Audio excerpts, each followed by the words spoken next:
Welcome back for another episode of Real Fake Guns. Today we're gonna take a look on the Colt XM177E2. This is a retro build I built out of vintage spare parts. It might be one of the most authentic CAR-15 builds out there. I'm gonna explain why later and check out all the parts. The lower, for example, is from Vietnam, which is pretty cool. By veterans, this was called the CAR-15, but the model name was XM177E2. I built this at my work, ARS, with the guidance of Anton, so shout out to him. Very happy. So this is the first rifle I built myself. And this is, you could call it the grandpa of the M4s. This was the first, or one of the first AR-15 carbines. So this really revolutionized the AR-15 and use and such with the telescopic stock and such. And the first guys to get the E2 model was MacV-Zog, so hence the gear of me and my cousin today. As you can see, he looks kind of more like a Viet Cong, and that's the point. They used the hats and Chicon vest and such, and he carried an AK as a point man, so you would get like 1-2 seconds advantage when you met the enemy to take the drop. But yeah, the MacV-Zog was the first guys to get the E2 variant, so I thought it was befitting to use the gear. And if you're interested in the gear more, put a comment in the comment section. I could do a standalone video of the gear. Okay, so let's load it up. During the Vietnam War, the 20 round magazines was standard, even for MacV-Zog. I talked to Ken Holmes, who were with MacV-Zog CCN, so it's been very valuable for me to speak to him, so shout out to him. But he told me they loaded these with only 18 rounds because sometimes they get a stovepipe with a jamming round, and also they put in tracer rounds in the last ones. I don't remember exactly the count on the last ones. Many people ask why didn't they use 30 round magazines? They weren't around back then, but later on in the war the 30 round mags came. This is a very used one, so that's why it has this golden hue. Back then they were grey, but they weren't that common and they only got a few of them. So Ken Holmes told me he carried a 30 round in the rifle when he went like this from he always had a stock out, but he went like this. When he got contact, this was filled with 30 tracer rounds, and he mag dumped and then he changed to the 20 rounds and shot from shoulder. So I'm gonna start with a 30 round magazine and then we'll continue on with the 20 rounds. Yeah, let's try it out. Always kind of hard to shoulder with these smokes and such. Always takes a little bit to get used to. But yeah, let's try it out.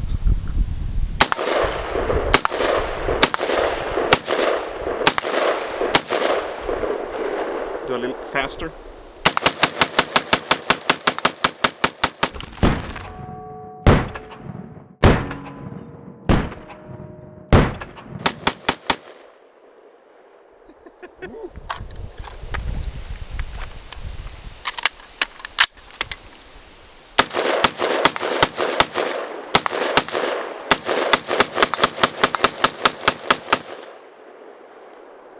This handguard heats up very fast.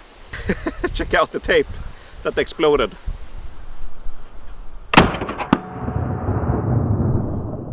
What they did is they taped the muzzle device because they were sneaking in the jungle, and that helped to keep out trees and vegetation to get in there, and then it just explodes when you shoot it. But yeah, the handguard gets very hot fast, and especially if you use tracer rounds. But there was a way to get around that we're gonna check out. Okay, so something to deal with the heat problem. It's very hot. Also something Ken Holmes told me about. They took a pistol grip and sawed it down and attached it to the lower handguard. It's very easy mod. Just put a bolt through here and tighten the nut. I put a washer in there that I trimmed on each side. Some people put 2 screws in there, but for me 1 is enough. It sits tight. So I thought we should install it, because something also when you shoot a short-barreled rifle, you get slightly more recoil than with the M16A1 that has a 20-inch barrel. This is a 11.5 barrel. Yeah, let's swap it out. Pretty easy. See if I can do it now when the barrel is hot. But you just press down on a delta ring And on the XM177E2 they used a delta ring tapered like the modern ones. So this is the first time these came around. The M16A1 use a slip ring that's more flat. And there you have it. Gangster grip.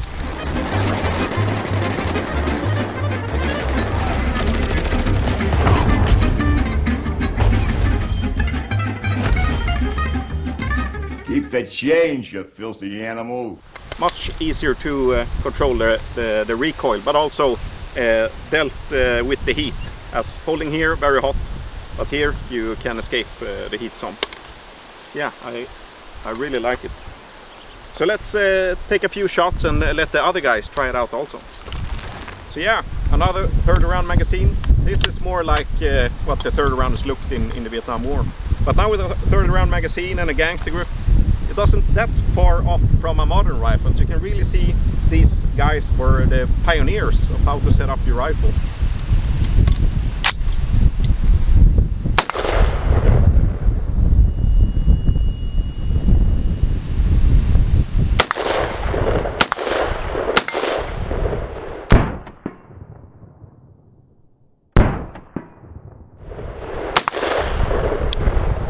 I really like this setup. Very cool. You want to try it? Oh yeah. Oh yeah. All right.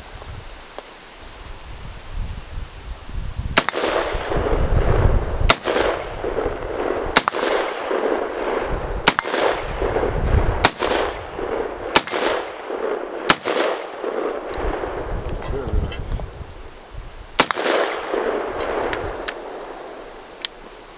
Anyone else? Jimbo. Let's go! Đi nào, mau lên! Very nice. Very accurate. And Jim, you have the M16A1, so you know the recoil? Yep. God damn it. Shoot it!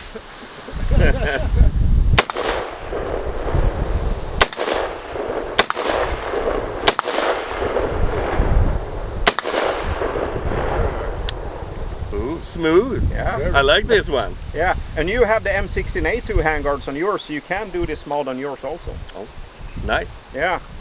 Anyone else? Mr. Bongo? Ja. Hur många dörrar är det kvar? Jag vet inte.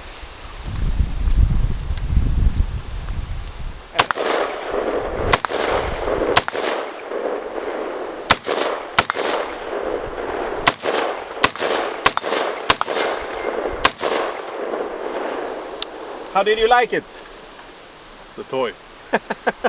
Much light. smoother recoil than an AK-4? Yeah, And lighter? totally. That's what I like with the early AR-15s. They are very light. Pencil barrels, aluminium bodies, plastic.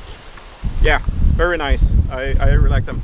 So Jocke, behind the camera, you wanna try it?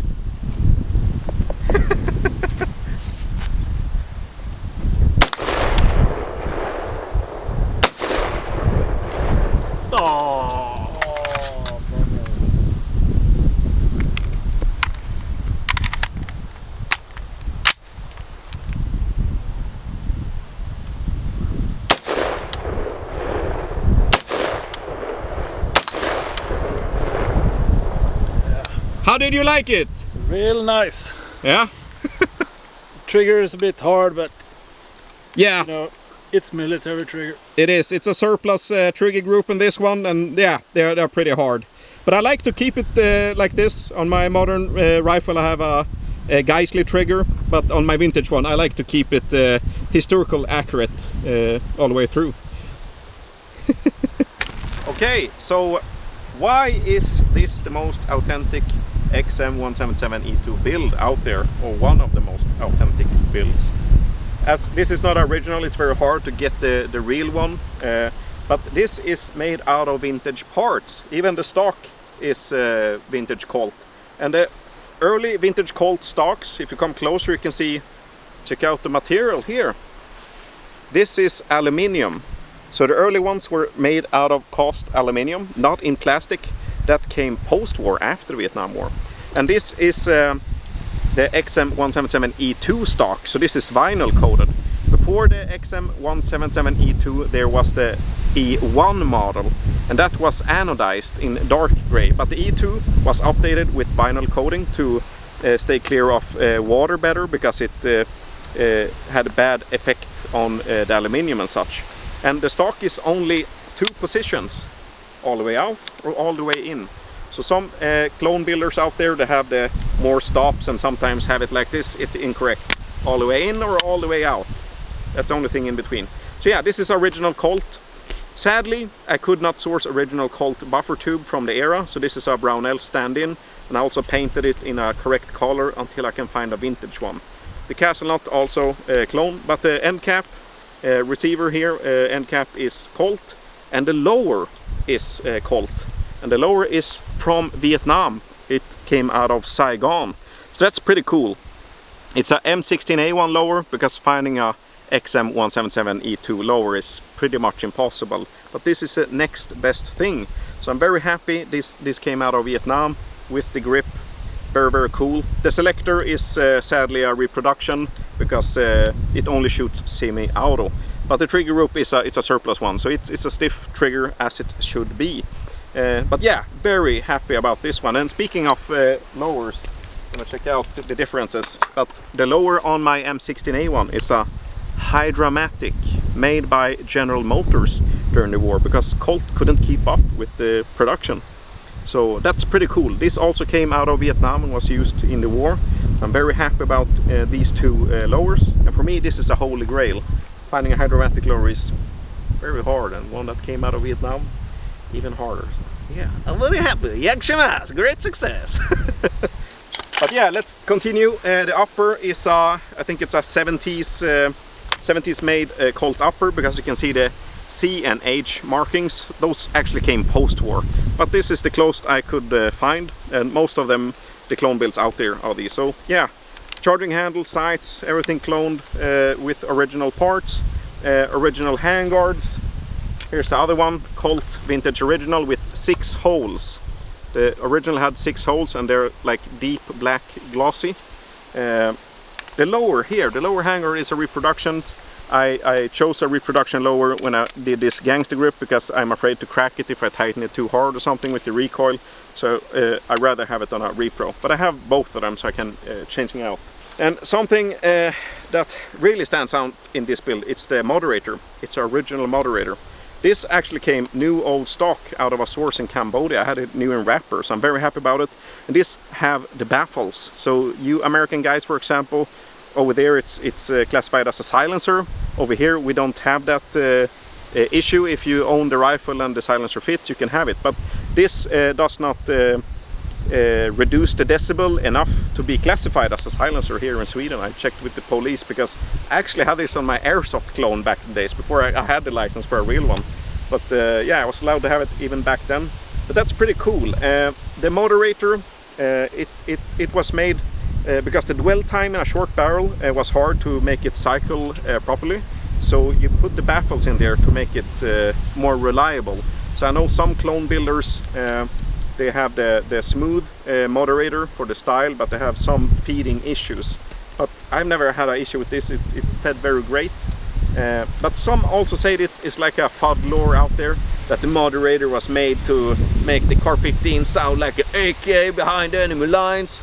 I have a hard time believing that. So we're gonna make a test later on. I have a Chinese Type 56 also with parts from Vietnam. I'm gonna try them side by side and see how close they sound. Maybe they are right. So let's do like a mythbuster with it and check it out. I'm also gonna compare with the sound of an M16A1 for example. So pretty excited. Carrier group with bolt, Colt vintage. The barrel is a new one, because finding an original XM177 E2 barrel is pretty much impossible. So I took a spare L&T barrel, 1-7 twist. Most of my vintage builds are 1-12, 255 grains bullets to shoot that. But I figured I have so many, why not take a modern twist so I can shoot anything out of it. So that's a downside, but then again, who owns original barrels on their builds? But yeah, it was a heavy barrel, so I took it down in diameter in the lathe to make it correctly and pin the front sights and so yeah. very happy to have built this. It's been a dream for me for a very long time. I think it's so cool.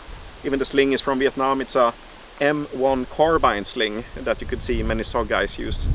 Some people use the GP strap, very broad. I think those are kind of overused with these kind of builds. It did happen, but not that common. You see these pretty often, and even AK slings and such. So yeah, but as I mentioned, there was a variant before this that called XM177E1 that was made in 1966. This came out in 1967, and the main differences on them are the barrel is longer on this one. It's 11.5 inch. The E1 had a moderator all the way down, and the reason why they made this a little bit longer, it is to attach a grenade launcher. This is a replica of airsoft, even the launcher, but it shows pretty good on how you put the grenade launcher on there. So that's made longer, so you can put the installation like this. You can't do that on the XM177E1. There are pictures floating around with a guy that people think is a E1 with the grenade launcher. I see it all the time, but it's a E2 upper with a bird cage. And if you don't know what a bird cage is, it's what's used on the M16A1. So that's often a mistake. Oddly enough, it has a E1 lower, so I get the confusion. But if you would mount it on an E1, you would mount it directly on this, and there's nothing holding it on, so it would drop off. So that's why they added this with the grenade ring, so you can put a grenade launcher on there. As I mentioned, the stock is also different. It's anodized on the E1, and on the E2 it's vinyl coated like this in deep black. And also the fencing on the lower is different on the E1, same as the XM16E1 lowers. This has full fencing, but on the E1 you only have this, and it's open underneath. And the slip ring, this is a delta ring. It's tapered. This is the first one who got the delta ring. On the E1 they use the M16 slip ring. You can see this is flat and this is tapered. So the E2 got a delta ring, and that's so it's easier to remove the handguards, because these early ones, slip rings, can be pretty tricky to get off from time to time. So those are the main differences between those rifles.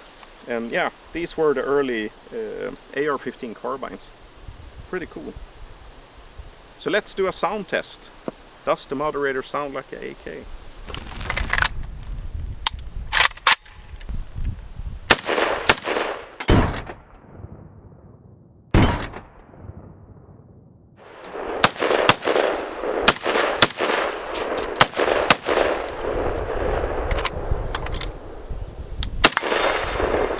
Can we get the M16A1? Yep. Okay, so let's try the M16A1 versus the XM177E2.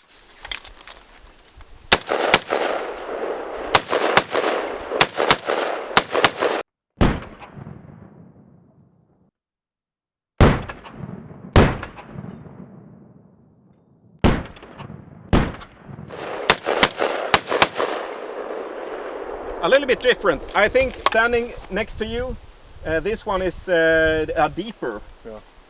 It's kind of similar to the AK, I gotta say. What do you guys say? Similar? You heard it too? It's really similar to the AK standing here. Yeah. Jim? Yeah, I thought they sounded pretty much the same. Maybe it wasn't FUD lore. Pretty cool, but I'm not sure if it's intentional or not. But yeah, pretty cool. But I also know when you stand next to someone shooting like this, with the early ones, when you have the short barrel and a bird cage, it's pretty nasty to stand beside. So it does lower the decibel, but not much. I think it may be like 5 decibels. I know Ian from Forgotten Weapons did an episode on the moderator and how it affected and how it sounded. But yeah, I gotta say, AK and XM177, pretty similar. Science, interesting. So the M16A1 is very smooth in its recoil, which is very nice. The CAR-15, little bit more recoil, but let's compare it to the AK. AK is 762 by 39.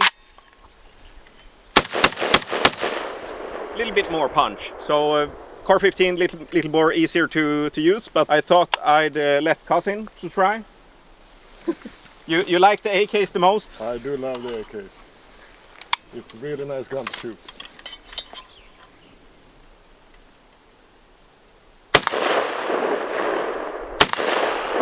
Jävlar. Our steel targets are really bouncing away. Punches It's so so hard. much more punch with the 762.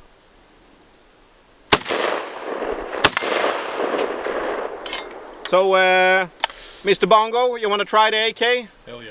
Yeah. Have you ever Really shot the should. AK before? No. I can carry your camera. Today we're lucky. We have 2 cameramen, very spoiled. And also to brag about Bongo, he made most of my early 80s cheesy synthwave songs. For those of you who have been watching since I did Airsoft. So this is the guy who made the songs, customized. Thank you.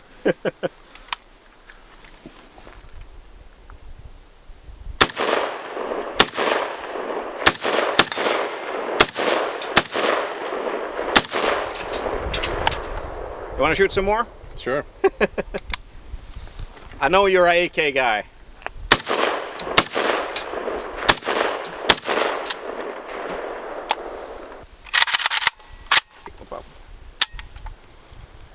And this bayonet came also from Vietnam. Came out of Saigon. So I'm very happy to have this on my Type 56. We're gonna do a separate video on this rifle later on, so I'm not gonna brag too much about all the cool parts that's on it. But yeah, take it away! Oh, it broke! You snapped it. Oh, it's...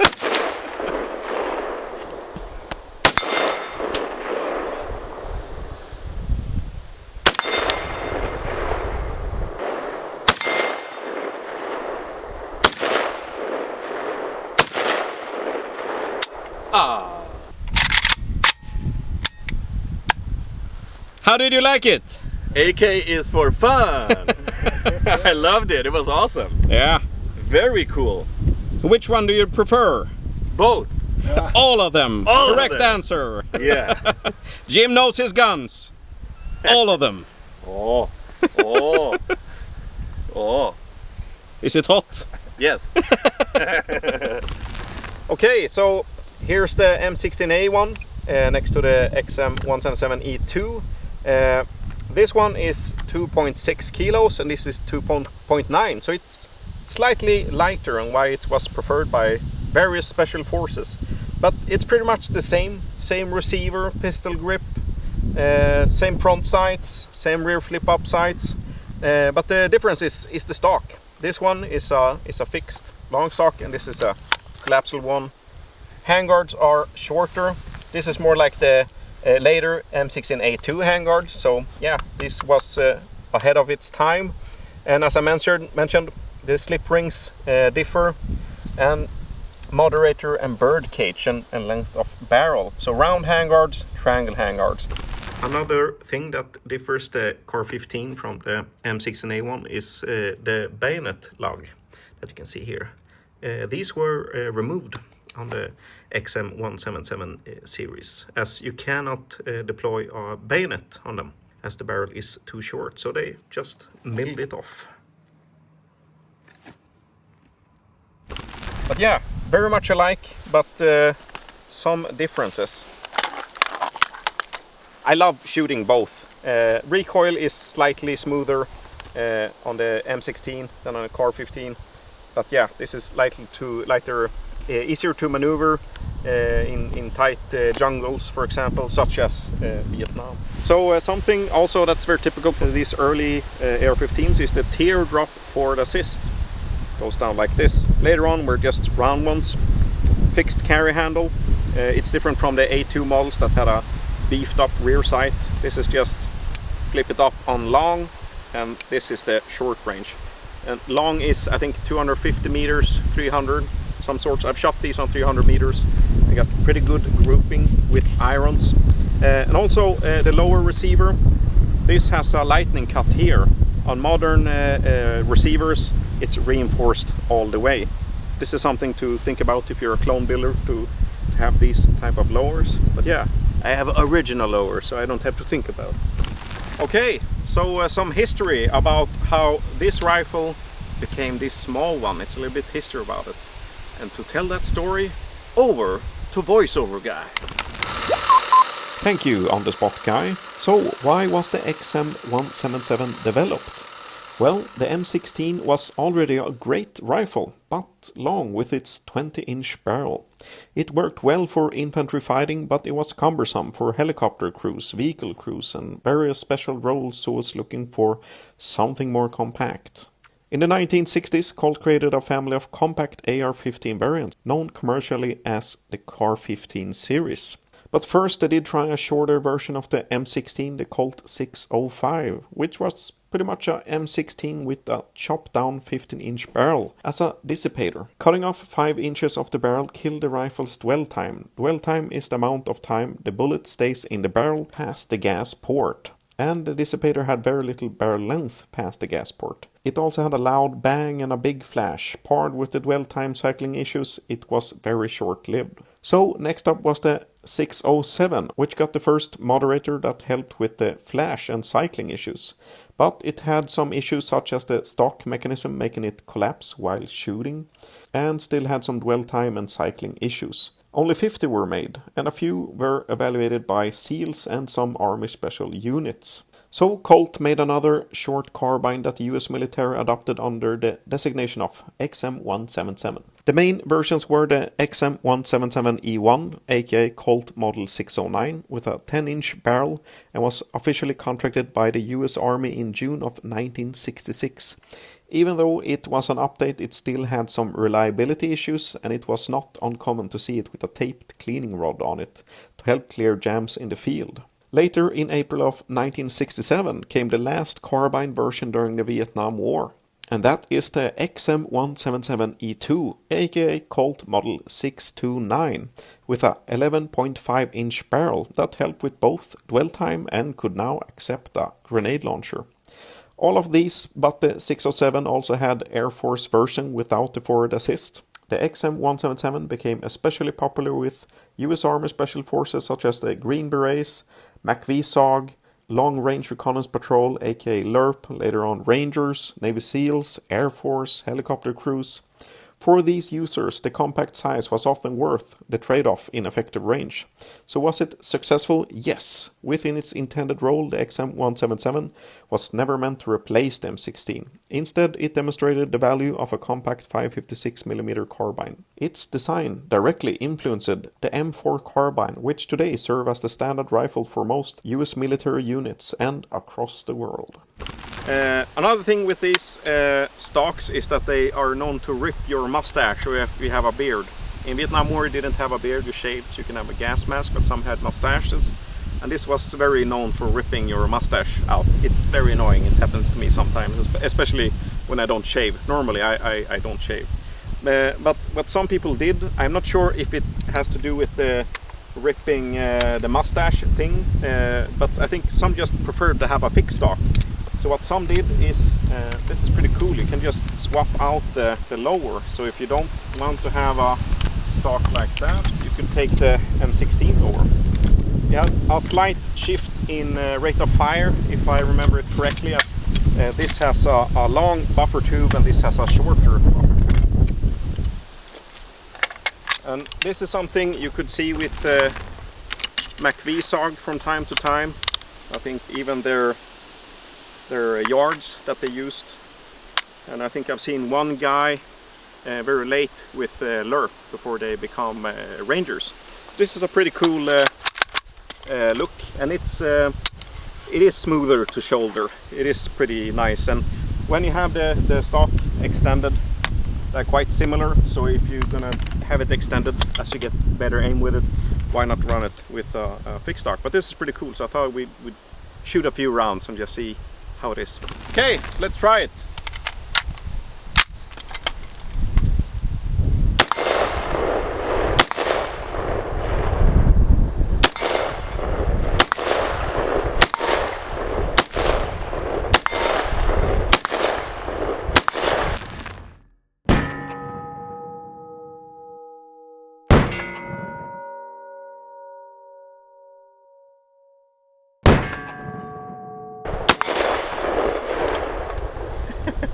Let's try the M16 with the collapsible stock. That combination weren't that common. You can see it in a few pics, and sometimes even with the M203 grenade launcher handguard, but with no launcher beneath it. But it's a fun setup. But I really like this. Not that much that wobbles around. It's pretty fixated, doesn't rattle or make sound. So I'm surprised more didn't use this combination actually. But I do prefer the look of the classic setup of this one, even though this is a pretty neat feature too. Let's try the M16A one with the CAR-15 receiver.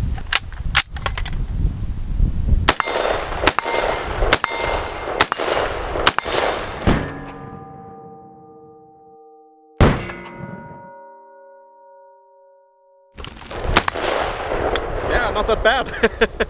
I want to try it with the stock all the way in. Some people use it like this. I heard people saying Zog shot it like this, maybe from the hip, but it's kind of hard. It works, but the rear sight comes very close to your face.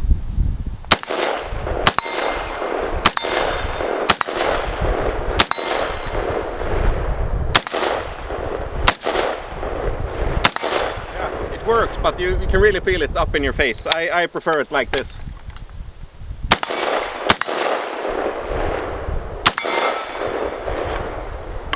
I love these vintage AR-15 so much. So much fun. Okay, so a very debated topic is how you set up your sling on these, or something people often get wrong. This was originally made so you could put the sling through here and over. But most of the guys who use this only put on the top one. And this is strong enough for it. It's aluminium, it's strong, it can absolutely take it. However, I cracked mine once. When I had too many guns in my gun safe, so I pushed it together and it got cracked.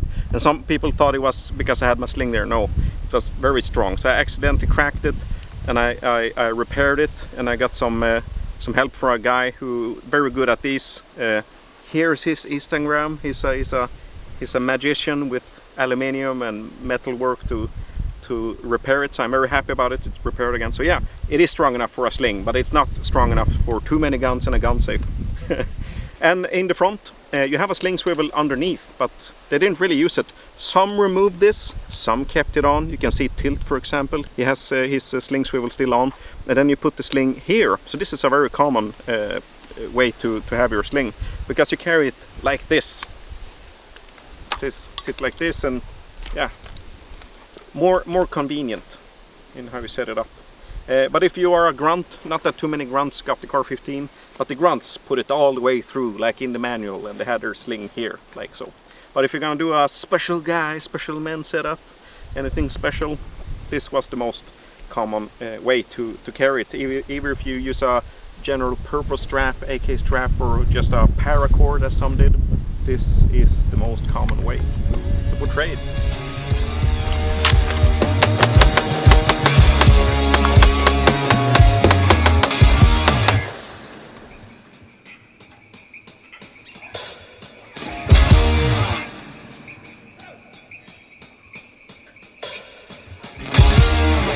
Gathered in their masses, just like witches at black masses. Okay, this is it for this episode. I hope you enjoyed it. I'm gonna give you a little secret, something no one on YouTube said before. Don't forget to like and subscribe. I will see you next time. As the war machine keeps turning, death and hatred to mankind.